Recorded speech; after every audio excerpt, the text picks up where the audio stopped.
সকল শ্রেণীর ছাত্রছাত্রী এবং অভিভাবক বৃন্দগণ, সেই সঙ্গে সকল ভিউয়ার্স সকলকে এই ত্রিনেত্র চ্যানেলের পক্ষ থেকে অসংখ্য ধন্যবাদ। সেই সঙ্গে সঙ্গে তোমাদের আমি জানাবো যে আজ আমরা চলে এসেছি পাটিগণিতের সাথে সাথে এই ষষ্ঠ শ্রেণীর ক্লাসে আমরা বীজগণিতের যে প্রাথমিক ধারণা বা চলরাশির যে ধারণা কোর্সে দেখি 5.1 ষষ্ঠ শ্রেণীর অর্থাৎ ক্লাস 6 যে এই গণিত প্রভাব, সেই গণিত প্রভাব থেকে আমরা সমাধান করব এই পর্বে। সেই সাথে সাথে যেহেতু সামনে ইউনিট টেস্ট শুরু হয়ে যাচ্ছে, তো সেই কারণে আমরা বেশ কিছু অতি সংক্ষিপ্ত যে প্রশ্ন, সেই প্রশ্নগুলিও তোমাদের তুলে ধরবো এই পর্বের শেষে। শুধু এই পর্বেই না, আগামী যে পর্বগুলি আমরা তুলে ধরবো সেই পর্বগুলিতে আমাদের যে 5 নম্বরের জন্য শর্ট টাইপ প্রশ্ন থাকে, অর্থাৎ সংক্ষিপ্ত প্রশ্ন, যেগুলি আমরা এখনো পর্যন্ত অনুশীলনের মধ্য দিয়ে করে দিয়েছি। অর্থাৎ প্রশ্ন দেখি 1, 2, 3, 4 এভাবে আমরা করে এসেছি। এখন আমরা এসে উপস্থিত হয়েছি 5.1 এ। তো এই 5.1 এর যে অঙ্কগুলি রয়েছে সেগুলি তো আমরা সমাধান করবই, সেই সঙ্গে সঙ্গে পিছনে যে সমস্যাগুলো আমরা সম্মুখীন হয়েছি এবং সমাধান করেছি, এবং যেগুলি অত্যন্ত গুরুত্বপূর্ণ, যেগুলি পরীক্ষায় এসেছে গত পরীক্ষাগুলিতে এবং আগামী দিনেও আসবে, এবং আগামী যে ইউনিট টেস্ট সেই পরীক্ষাতেও তোমরা পাবে, সেই রকম ধরনের কিছু প্রশ্ন আমরা এই পর্ব থেকেই রাখতে চলেছি। তো সেই জন্য বলবো এই ভিডিওটি শেষ পর্যন্ত সকলে মনোযোগ সহকারে দেখবেন, এবং আমি আমার সচেতন অভিভাবকদের কাছে আবেদন রাখবো তারা যেন এই প্রশ্নগুলি তাদের সন্তান সন্ততিদের বা তাদের যে সমস্ত ছাত্রছাত্রী রয়েছে তাদেরকে এই প্রশ্নগুলিও করানো হয়, তার জন্য তাদের কাছে আমি বিশেষ আবেদন রাখবো। তো আমরা আজ চলে এসেছি কি না, কোর্সে দেখি 5.1 এই পর্বে আমরা পাতা 67 থেকে আমরা প্রথমে বীজগণিতের ধারণা সম্পর্কে প্রথমে আমরা জানবো, অর্থাৎ বীজগণিত কাকে বলে সেই সম্পর্কে প্রথমে আমরা জানবো, তারপর আমরা এই অঙ্কগুলির সমাধান করব। যে বীজগণিত বা পাটিগণিত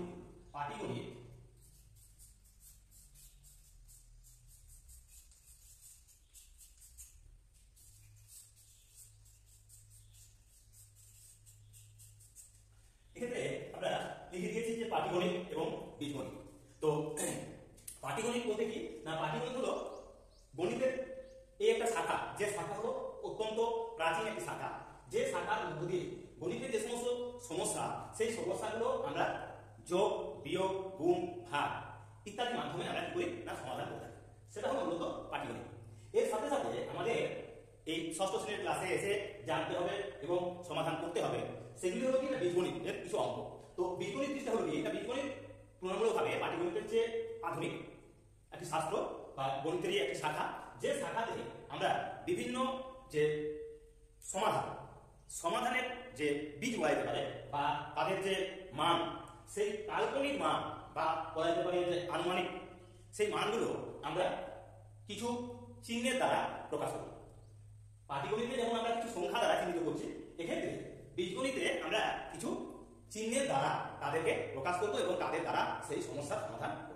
তো চলো আজ আমরা এই বীজগণিতের সমস্যা, অর্থাৎ এই চলরাশি বীজগণিত চলরাশির ধারণা, তো সেই চলরাশির ধারণা সম্পর্কে আমরা প্রথমে জানি। এই বীজগণিতের চলরাশির ধারণা সম্পর্কে আমাদের জানতে গেলে বা বীজগণিত করতে গিয়ে প্রথমে আমাদের দুটো জিনিস আমাদের জানতে হবে। একটা হলো চলরাশি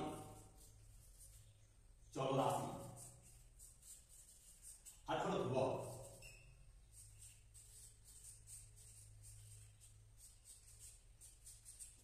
তো চলরাশি জিনিসটা কি না, চলরাশি মানে যেটা চলছে এবং যেটা আমরা ধরো আমি বললাম যে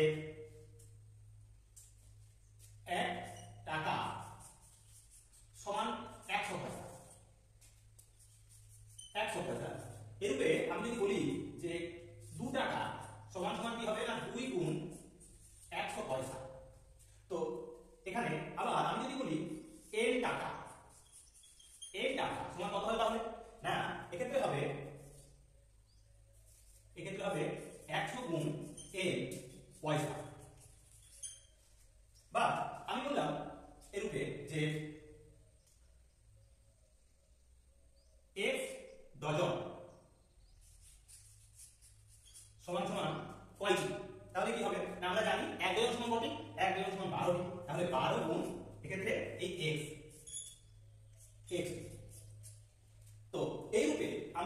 অঙ্কগুলির সমাধান করব। এখানে এই এখানে n একটা সংখ্যা, x একটা সংখ্যা আমরা কি করে নিয়েছি না ধরে নিয়েছি, বা বলা যেতে পারে এক প্রকার আনুমানিক একটা চিহ্ন। অর্থাৎ কোন চিহ্নগুলো ব্যবহার করবো না, মূলত আমরা যে ইংরেজির যে সমস্ত লেটারগুলি রয়েছে অর্থাৎ অক্ষরগুলি, সেই অক্ষরগুলিকে আমরা এক্ষেত্রে চলরাশি হিসাবে ব্যবহার করব। এই x, এখানে যদি আমি x এর পরিবর্তে n ধরতাম, তাও আমরা কিন্তু লিখতে পারতাম যে n ডজন, যদি বলতো এরকম হবে যে n ডজন সমান কটি, তাহলে সেক্ষেত্রে যদি লিখতাম কি না 12 গুণ n। আবার এক্ষেত্রে n টাকা সমান কি না পয়সায় যখন পরিবর্তন করলাম, সেক্ষেত্রে 100 গুণ n পয়সা। অর্থাৎ এক্ষেত্রে এই অংশটা এরা হলো কি না এরা হলো চল, অর্থাৎ এরা পরিবর্তন হবে স্থান বা হচ্ছে কি তার প্রয়োজনে আমরা এটাকে ব্যবহার করছি, প্রয়োজনে থাকলে অর্থাৎ আমরা এই সংখ্যাটাকে কি করব না এক প্রকার মানে ধরে নিচ্ছি। এটা হলো একটা আনুমানিক একটা চিহ্ন, সেই চিহ্ন হিসাবে এই চিহ্নগুলো কি হবে না সময় সময় পাল্টা পরিবর্তিত হবে। এই সংখ্যাগুলো কখনো 1, কখনো 2, কখনো 3, কখনো সে 100, কখনো সে 1000, অর্থাৎ এই সংখ্যাগুলো হলো স্বাভাবিক সংখ্যা, কিন্তু সেই স্বাভাবিক সংখ্যাগুলো কিন্তু স্থির নয়। এই সংখ্যাগুলো যখন আমরা ধরছি হচ্ছে আনুমানিক সংখ্যা, তাই এটা চল। আর এক্ষেত্রে যেমন এখানে আমরা পাচ্ছি কত না, এক্ষেত্রে আমরা পাচ্ছি 100 গুণ n, অর্থাৎ 100 সংখ্যা হলো ধ্রুবক। ধ্রুবক মানে কি স্থির, সব সময়ের জন্য স্থির।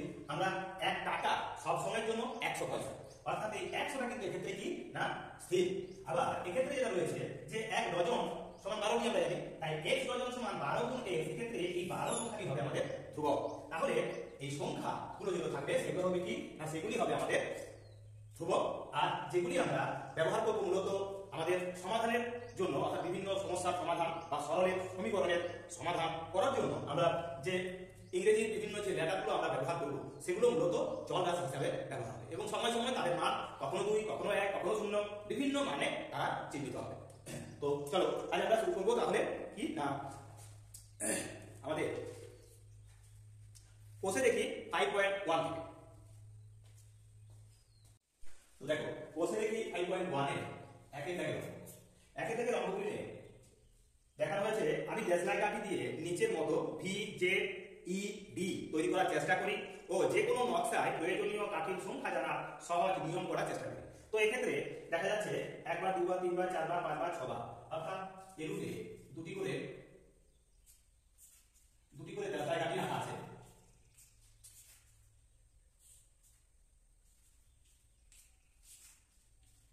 একটা, দুটো, তিনটে, চারটে, পাঁচটা, ছটা, এবার ডট ডট দেওয়া আছে। তো এরা আমাদের একের দাগের রোমান নম্বরের 1 এই নম্বর প্রশ্নের এটি একটি প্রশ্ন।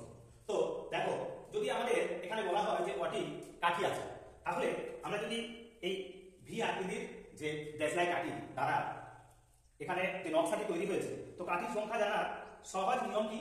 সহজ নিয়ম হলো এখানে আছে কটি এই প্রথমটাতে, অর্থাৎ এটি হলো আমাদের 1 নম্বর, এটি হলো 2 নম্বর নকশা, এটি হলো 3 নম্বর, এটি হলো 4 নম্বর, এটি হলো 5 নম্বর, এটি হলো 6 নম্বর।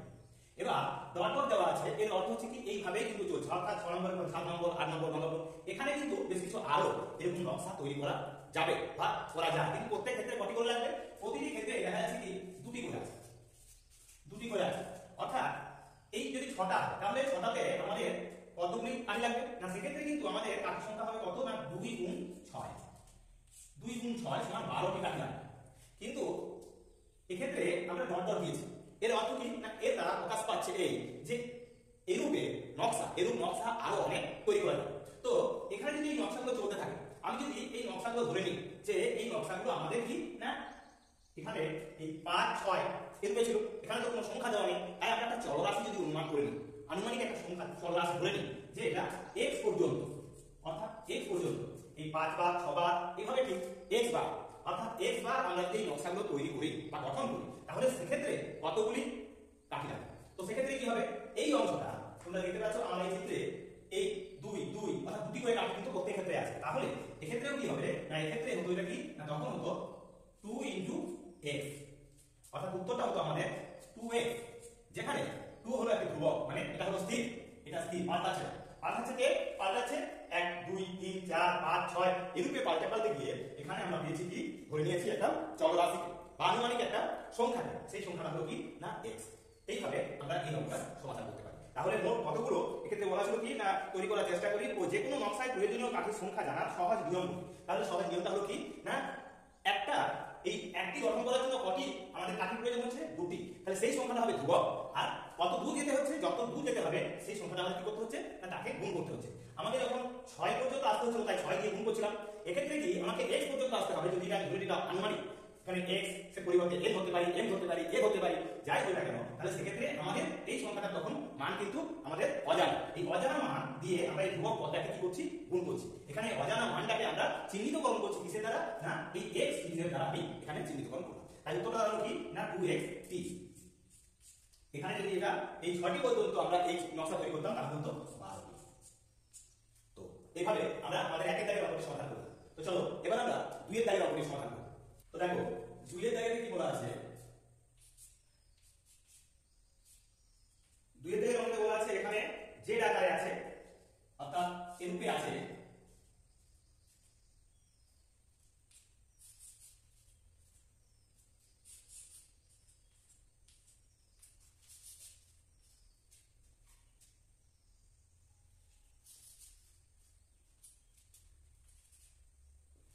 তো এরূপে আছে প্রশ্নটা আছে এভাবে যে এই এরকম যে আকারে এগুলো সবই কি না তার মানে তিনটা করে এক একটা এই যে আকার গঠন করতে গিয়ে আমাদের তিনটি করে দেশলাইকাঠি লেগেছে।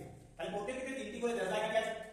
এবার এটি হলো আমার প্রথম চিত্র বা নকশা, এটি হলো আমার দ্বিতীয় নকশা, এটি হলো আমার তৃতীয় নকশা, এটি হলো আমার চতুর্থ নকশা, এটি হলো আমার পঞ্চম নকশা। তো এইগুলো যদি চলতে থাকে, এটা ধরলাম আমি কি না x বার ছিল, আমি বর্তমানে আগে অঙ্কটাতে আমি বলছি x, এটা আমি ধরলাম কি না m ধরলাম, যে m বার পর্যন্ত আমার যেতে হবে। অর্থাৎ এরকম আমি mp অর্থাৎ mp z তৈরি করব। m সংখ্যক আছে, mp মানে m সংখ্যক। তো সেক্ষেত্রে কি হবে, সেক্ষেত্রে এর সংখ্যা কি হবে না আমরা আগে যেমন দেখেছি এক্ষেত্রে কি স্থির কি অর্থাৎ এখানে 3 সব ক্ষেত্রেই আছে।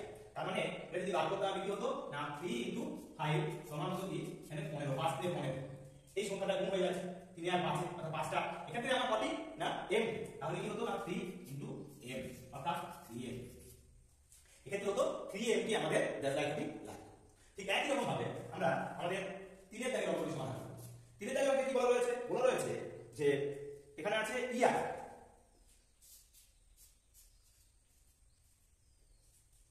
ই আকার আছে।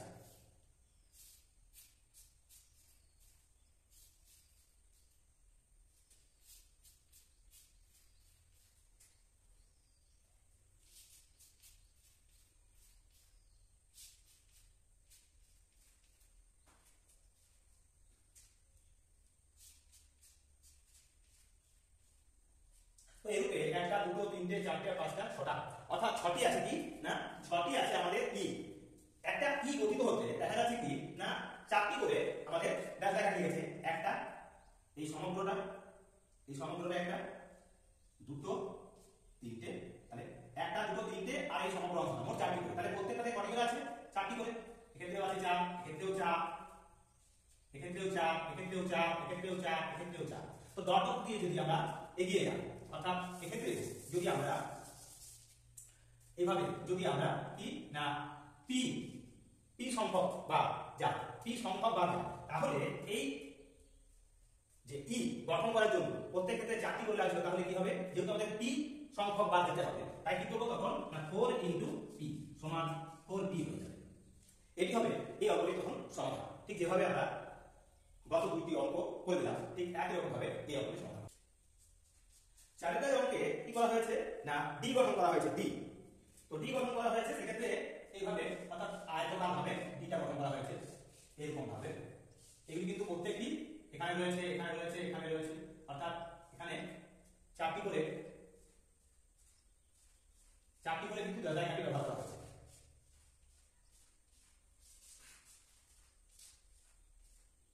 এরূপে চলেছে আমরা ছবিতে দেখতে পাচ্ছি যে 6টা করে দেখানো হয়েছে অর্থাৎ 6টা একটা দুটো তিনটে চারটে পাঁচটা 6টা এরূপে এটা এগিয়ে চলেছে। প্রত্যেকটাতে কি আছে না প্রত্যেকটাতে দেখা যাচ্ছে কি 4টি করে দেশলাইকাঠি রয়েছে, 4টি করে। এখন এটা হলো আমার 1 নম্বর নকশা, এটা 2 নম্বর নকশা, এটা 3 নম্বর নকশা, এটা 4 নম্বর নকশা, এটা 5 নম্বর নকশা, এটা 6 নম্বর নকশা। আমাদের যদি প্রশ্নটা এরকম ভাবে করা হতো পাটিগণিতের ভাষায় যে একটা এই ডি বা বলা যেতে পারে একটা আয়তাকার চিত্র অঙ্কনের জন্য 4টি দেশলাইকাঠি লাগে, তাহলে 6টি আয়তাকার দেশলাইকাঠি দ্বারা চিত্র অঙ্কন করতে কতগুলি দেশলাইকাঠি লাগে। তো সেক্ষেত্রে আমরা কি করতাম এই 4 এর সঙ্গে 6 এর গুণ করে দিতাম। অর্থাৎ 4 গুণ 6 সমান সমান দিয়ে 24 পেতাম। কিন্তু যদি এখানে একটা আমাকে আনুমানিক সংখ্যা ধরে নেওয়া হয় যে কতগুলো, না সেক্ষেত্রে বলা হলো xt। xt যদি আমাকে এরকম আয়তাকার চিত্র বা ডি, যেহেতু এটা ডি আকার বলা হয়েছে, তো এই ডি এর মতো চিত্র অঙ্কন করতে হয় তাহলে কতগুলি আমাদের দেশলাই লাগবে। সেক্ষেত্রে আমাদের কি করতে হবে, না তখন কতগুলো যেতে বলছে আমাকে, না যদি আমাকে বলে দেয় যে তুমি এস পর্যন্ত, অর্থাৎ 5 6 7 এরূপে সংখ্যা যেতে যেতে একটা সংখ্যা, যেটা আনুমানিক একটা সংখ্যা ধরে হচ্ছে সেটা এস, এত দূর যদি যাই আমি তাহলে কতগুলো দেশলাই লাগবে। তো সেক্ষেত্রে আমরা কি করবো, তখন 4 গুণ এস অর্থাৎ 4s। এইভাবে তখন আমরা এই উত্তরটা সফল হবে। তো চলো এবার আমরা চলে যাবো আমাদের 2 এর দাগের যে অঙ্কগুলি রয়েছে। তার আগে আবারও সকলকে বলবো, যারা আমাদের এই চ্যানেলে নতুন তারা অবশ্যই চ্যানেলটিকে সাবস্ক্রাইব করো। আর সেই সঙ্গে সঙ্গে যারা আমাদের সঙ্গে দীর্ঘদিন ধরে রয়েছে তাদেরকে বলবো এই চ্যানেলটিকে তোমরা শেয়ার, কমেন্ট এবং তোমাদের বন্ধু বান্ধবদের মধ্যে ছড়িয়ে দিয়ে এইটিকে, কারণ মনে রাখবে এবার থেকে আমরা এই চ্যানেলের মধ্য দিয়ে যে তোমাদের প্রস্তুতি, অর্থাৎ ইউনিট টেস্ট থেকে এই ইউনিট টেস্টের যে প্রস্তুতি বা প্রথম পর্যায়ক্রমিক মূল্যায়ন তার প্রস্তুতি শুরু করে দিচ্ছি। অর্থাৎ এই পর্বের শেষে তোমরা দেখতে পাবে যে আমরা বেশ গুরুত্বপূর্ণ অতি সংক্ষিপ্ত প্রশ্ন যেগুলো পরীক্ষাতে আসে এবং আগামী দিনেও আসে সেগুলি তোমরা পেয়ে যাবে। তো দেখতে থাকো এই চ্যানেলটির যে অঙ্কগুলি, বাকি অঙ্কগুলি, সেই অঙ্কগুলি কিভাবে সমাধান করছি। আর তোমরা তো দেখলে যে আমরা চলরাশির যে ধারণা সেই সম্পর্কে তোমাদের আশা করি একটা স্বচ্ছ ধারণা বা স্পষ্ট ধারণা দিতে পেরেছি। এবার আমরা এর যে সমাধানের অঙ্কগুলি রয়েছে 2 এর দাগের থেকে সেই অঙ্কগুলি সমাধান করবো। তো চলো, তো আশা করি তোমাদের চল এবং যে ধ্রুবক সংখ্যা তাদের ধারণা দিতে পেরেছি কিছুটা হলেও। তো এই অঙ্কগুলি যেগুলি রয়েছে সেই অঙ্কের সমাধানের মধ্য দিয়ে আশা করি আরো যেটুকু তোমাদের সমস্যা বা যদি কোনো কিছু তোমাদের বুঝতে অসুবিধা হয়ে থেকে থাকে তাহলে সেটিও তোমরা বুঝে যাবে। তো চলো, এখানে 2 এর দাগেতে বলা রয়েছে আমি আমার দাদার থেকে 4 বছরের ছোট। দাদার বয়স x বছর হলে আমার বয়স দাদার বয়সের মধ্য দিয়ে লেখার চেষ্টা করি। তাহলে কি দেওয়া আছে, না আমি আমার দাদার থেকে 4 বছরের ছোট। আর দাদার বয়স কত, না এখানে দেওয়া আছে দাদার বয়স সমান সমান x বছর। দাদার বয়স হলো x বছর। আর আমি দাদার চেয়ে ছোট, তাহলে কত বছরের ছোট, না 4 বছরের ছোট। তাহলে আমার বয়স কত, অতএব আমার বয়স, তাহলে এক্ষেত্রে x কিন্তু বড়, অর্থাৎ দাদার বয়স x বছর, আমি দাদার চেয়ে ক বছরের ছোট, 4 বছর। তাহলে x বিয়োগ 4 বছর, অর্থাৎ আমি 4 বছর ছোট। সেই এই x সংখ্যাটা এক্ষেত্রে মনে রাখবে এই চলরাশি, এটা হলো চলরাশি বা চল। এই চলে এটা হতে পারে 50, এটা হতে পারে 40, এটা হতে পারে 30, এটা হতে পারে 15, এটা হতে পারে 18। তাহলে এ পরিবর্তনশীল, পরিবর্তিত হবে, কিন্তু এর পরিবর্তন হবে না। এ কি 4 বছরের ছোট। আমি দাদা অর্থাৎ আমার মধ্যে যে বয়সের যে তফাৎ সেটা হলো কত, না 4 বছর। অর্থাৎ আমি দাদার চেয়ে 4 বছরের ছোট। তাহলে এক্ষেত্রে আমার বয়সটা কত হবে, না দাদার বয়স থেকে আমার বয়সটা বাদ। আমার বয়সটা বাদ বলতে কি, না এক্ষেত্রে আমার এবং দাদার বয়সের যে তফাৎ সেই অংশটা বাদ। তাহলে পেয়ে গেলাম কি, না আমার বয়স, অর্থাৎ x - 4 বছর। তো দেখো এবার রয়েছে 3 এর দাগে। 3 এর দাগে কি বলা আছে, 3 এর দাগে বলা আছে রফিকা বেগম ও আজমা খাতুন মালা তৈরি করছে। রফিকা বেগম যতগুলি মালা গাঁথলো, আজমা খাতুন তার থেকে 6টি মালা বেশি গাঁথলো।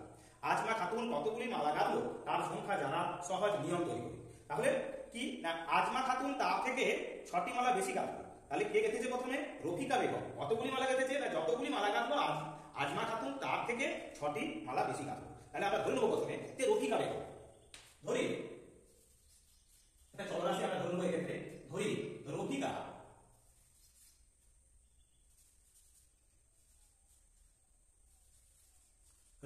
বেগম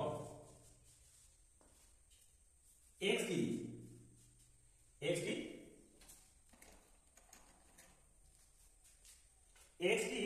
মালা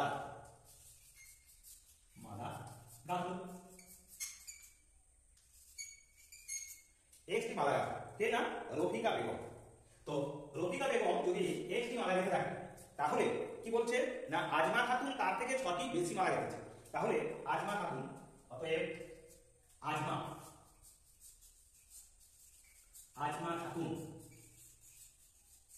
খাতুন মালা গেঁথেছে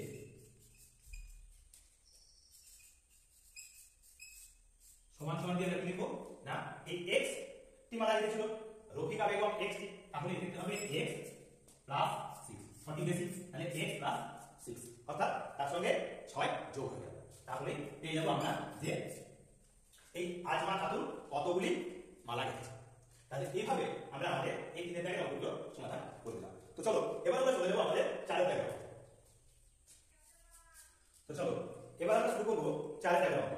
এখানে আছে কি না, আমাদের দোকানে অনেকগুলি মোম রঙের প্যাকেট আছে, প্রতি প্যাকেটে 12টি মোম রং আছে। প্যাকেট না খুলে দোকানে মোট কতগুলি মোম রং আছে সেটা হিসাব করে করার সহজ নিয়ম খুঁজি। তো এক্ষেত্রে আমাদের কি বলা আছে না, যে প্যাকেটগুলি রয়েছে সেই প্যাকেটে রয়েছে কি না অনেকগুলি মোম রঙের প্যাকেট আছে।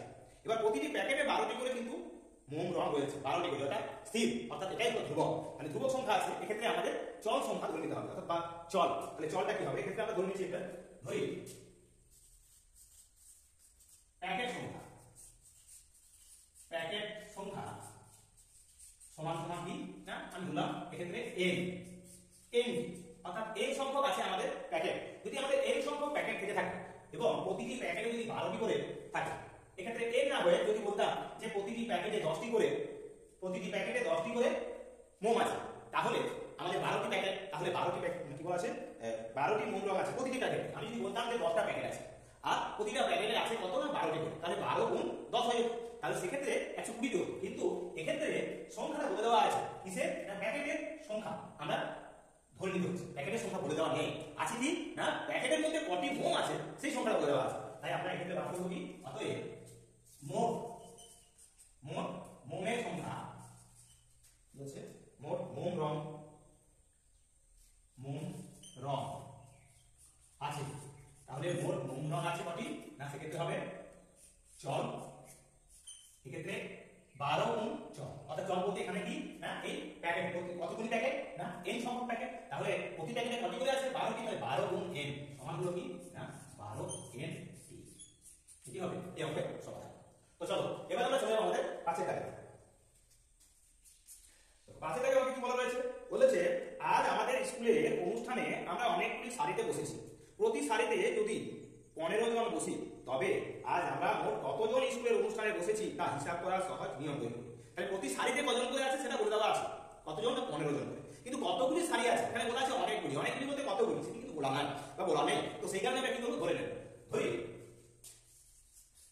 এক্ষেত্রে আনুমানিক সংখ্যা চলটা আমরা ধরেছি কি না, ধরি সারি সংখ্যা সমান সমান কি লিখবো না, এক্ষেত্রে আমি ধরলাম টি, এক্ষেত্রে বিয়োগ হতে পারে, কখনো x হচ্ছে, কখনো n হচ্ছে, কখনো p হচ্ছে, আমরা সেগুলোই ধরবো। মনে রাখতে হবে যে ইংরেজি বিভিন্ন যে আমরা লেটারগুলো ব্যবহার করে থাকি এ থেকে জে পর্যন্ত, সেই লেটারগুলোর মধ্যে যে কোনো একজনকে ধরে করে আমরা এই অঙ্কগুলো সমাধান করতে পারি, কোনো সমস্যা নেই।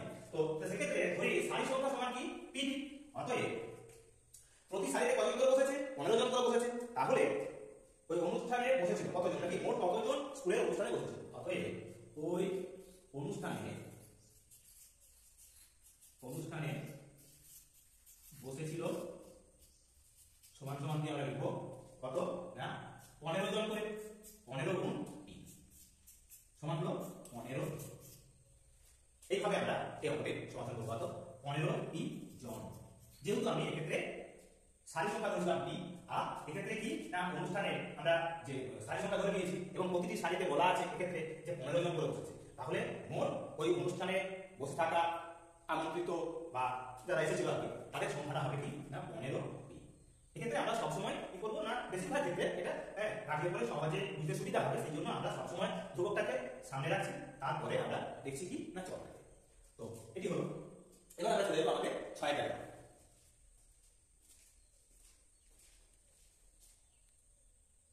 তো দেখো এবার আমরা 6 দাগে অঙ্ক সমাধান করব। 6 দাগে অঙ্কে কি বলা রয়েছে, পার্থ ও তীর্থ দুজনে পুকুরের পাড়ে বসে মাছ ধরছে। তীর্থ যতগুলি মাছ ধরলো পার্থ তার থেকে 5টি মাছ বেশি ধরলো। পার্থ কতগুলি মাছ ধরলো তা তীর্থ ধরা মাছের সংখ্যা দিয়ে প্রকাশ করার চেষ্টা করে। তাহলে আমরা কি করব না, এক্ষেত্রে তীর্থ যতগুলি মাছ ধরেছে পার্থ তার থেকে 5টি বেশি ধরেছে, তাহলে আমরা তীর্থের ধরা মাছের সংখ্যাটা ধরে নেব। ধরি তীর্থ মাছ ধরেছে সমান সমান লিখব কি না x, অতএব পার্থ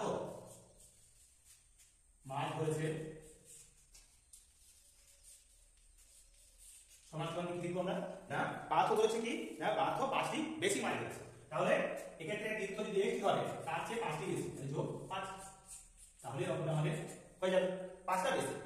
বেশি বলতে আমরা 5 যোগ করে দেব, তাহলে আমাদের এই 7 জায়গার অঙ্কটি হয়। এভাবে আমরা 7 জায়গায় বললাম, এবার আমরা 7 জায়গায় চলে যাব। 7 জায়গায় কি বলা আছে? 7 জায়গায় বলা আছে মিতা ও মায়া কাগজের নৌকা তৈরি করছে। মিতা মায়া থেকে দুটি নৌকা কম তৈরি করলো। মিতা কতগুলি কাগজের নৌকা তৈরি করলো হিসাব করা সহজ নিয়ম আছে। তাহলে মিতা মায়া থেকে দুটি নৌকা কম তৈরি করেছে, মায়া যা করবে মিতা তার চেয়ে দুটো কম করবে। তাহলে মায়া ধরি, আমরা ধরি যে মায়া ধরি, মনে করি মায়া মায়া x টি কাগজের নৌকো বা নৌকা বানিয়েছে, নৌকো করেছে। অর্থাৎ এক্ষেত্রে মায়া করেছে x টি নৌকা, কাগজের নৌকা, তাহলে কি আছে না মিতা, অতএব মিতা কি হবে না মিতা হবে কি দুটো কম তৈরি করবে। তাহলে আমরা লিখব কি না x - 2t, অর্থাৎ x - 2 বা x - 2t কাগজের নৌকো বা নৌকা করেছে। এইভাবে আমরা আমাদের এই 7 জায়গার অঙ্কের সমাধান করব। তো চলো আমরা এবার চলে যাবো আমাদের পরবর্তী অঙ্কে। 8 জায়গার অঙ্কে চলে যাবো। 8 জায়গার অঙ্কে রয়েছে বাবা অনেকগুলি মিষ্টির প্যাকেট আনলেন। যদি প্রতি প্যাকেটে 5টি সন্দেশ থাকে তবে বাবা কতগুলি মিষ্টি আনলেন সেটা হিসাব করা সহজ নিয়ম তৈরি করি। তাহলে বাবা অনেকগুলি প্যাকেট এনেছে, তো সেই প্যাকেটে কটি সেটি কিন্তু বলা নেই, অর্থাৎ নির্দিষ্ট নয় প্যাকেট সংখ্যাটা। যদি প্রতি প্যাকেটে এবং প্রতি প্যাকেটে কত করে সন্দেশ আছে সেটি বলে দেওয়া আছে, 5টি করে সন্দেশ থাকে, তাহলে আমরা এখানে ধরবো কি প্যাকেট সংখ্যাটা ধরে দেবো। ধরি মিষ্টির প্যাকেট সংখ্যা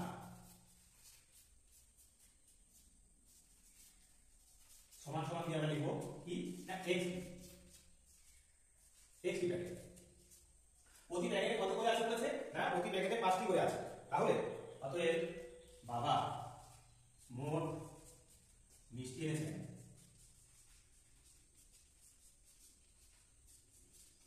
সমান সমান কি করব প্রতিটি প্যাকেটে 5টি করে আছে, অর্থাৎ 5 গুণ, অর্থাৎ 5 গুণ x, 5 এর সঙ্গে x গুণ হবে। কটি প্যাকেট আছে x টি প্যাকেট, তাহলে 5 এর সঙ্গে আমাদের x টি গুণ হবে, অর্থাৎ 5x t।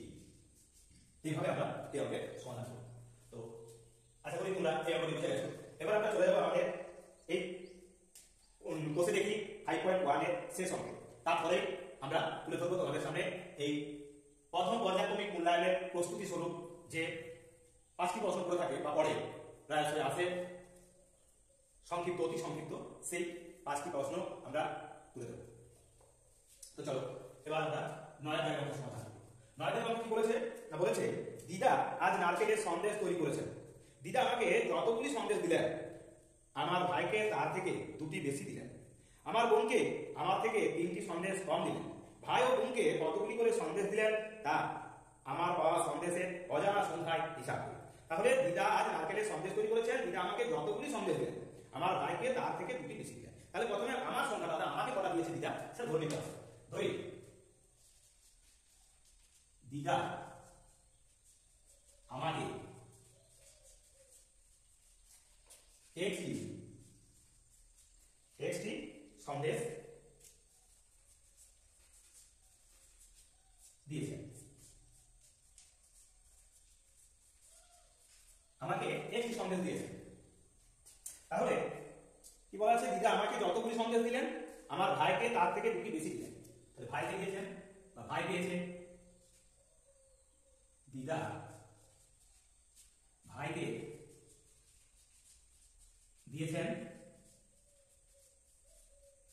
সমান সমান দিয়ে লিখবো না দুটো বেশি দিয়েছে, অর্থাৎ আমাকে যদি দিয়ে থাকে x টা তাহলে ভাইকে দুটো বেশি, অর্থাৎ x যোগ 2। আবার বোনকে কি বলেছে না আমার বোনকে আমার থেকে 3টি সন্দেশ কম দিলেন। দিদা বোনকে দিলেন বা দিয়েছেন সমান সমান কি লিখবো না x বিয়োগ 3, অর্থাৎ আমাকে যতটি দিয়েছে তার চেয়ে 3টি কম। আমাকে যদি x দিয়ে থাকে তাহলে এদিকে বোনকে তার চেয়ে 3টি কম দিয়েছে, অর্থাৎ x - 3t। এবার আর রয়েছে কি তাহলে ভাই ও বোনকে কতগুলি করে সন্দেশ দিলেন তা আমার বাবা সন্দেশের অজানা সংখ্যা হিসাব করি। তাহলে এইভাবে আমরা অঙ্কটাকে সমাধান করব। তো চলো এবার আমরা চলে যাবো আমাদের যে প্রতীকৃত যে বিষয়, অর্থাৎ আমাদের যে পর্যায়ক্রমিক মূল্যায়নের প্রস্তুতি স্বরূপ যে আমরা 5টি নয় 10টি প্রশ্ন আমরা এবার তোমাদের সমাধান করে দেখাবো। তো চলো। তো দেখো, প্রথম পর্যায়ক্রমিক মূল্যায়ন প্রস্তুতি অতি সংক্ষিপ্ত ধর্মী যে প্রশ্নগুলি রয়েছে তার উত্তর আমরা চটপট করে নেব। শূন্য ছাড়া কোনো সংখ্যার গুণিতক সংখ্যা নির্দিষ্ট না অসংখ্য, এক্ষেত্রে হবে অসংখ্য। মৌলিক সংখ্যার উৎপাদক সংখ্যা সবসময় মনে রাখবে দুটি হবে। কি রয়েছে? 2 অঙ্কের বৃহত্তম মৌলিক সংখ্যা কত? 2 অঙ্কের বৃহত্তম মৌলিক সংখ্যা হবে 97। স্থূলকোণী ত্রিভুজের কয়টি কোণ স্থূলকোণী? এক্ষেত্রে একটি কোণ স্থূলকোণী। ক্ষুদ্রতম যৌগিক সংখ্যা কত? এক্ষেত্রে হবে 4। তো এইরকম আরো অঙ্কের সমাধান পেতে তো প্রথম পর্যায়ক্রমিক মূল্যায়নের প্রস্তুতি এটি আমাদের দ্বিতীয় পাঠ। এই দ্বিতীয় পাঠে আমরা রেখেছি কি না, সূক্ষ্মকোণী ত্রিভুজের কয়টি কোণ সূক্ষ্মকোণী? এক্ষেত্রে মনে রাখবে 3টি কোণই হবে সূক্ষ্মকোণী। পরস্পর মৌলিক দুটি সংখ্যার গসাগু কত? পরস্পর মৌলিক দুটি সংখ্যার গসাগু সবসময় 1। এবার আছে কি না, এক অঙ্কের বৃহত্তম মৌলিক সংখ্যা কত? এক অঙ্কের বৃহত্তম মৌলিক সংখ্যা হলো 7। 2024 সংখ্যাটি থেকে 2 এর স্থানীয় মানের পার্থক্য, অর্থাৎ এই 2000 থেকে আমরা কি করব, এই 20 অর্থাৎ এই সংখ্যাটা বাদ দেব। তাহলে কত হবে? 2000 থেকে যদি 20 সংখ্যাটা বাদ দিই আমরা, তাহলে কি হবে না 1980 1980 এটা হবে 1980,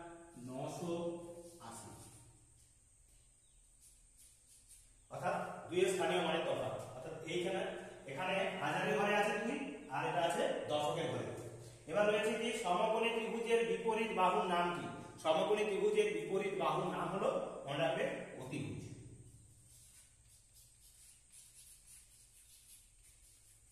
অতিভুজ।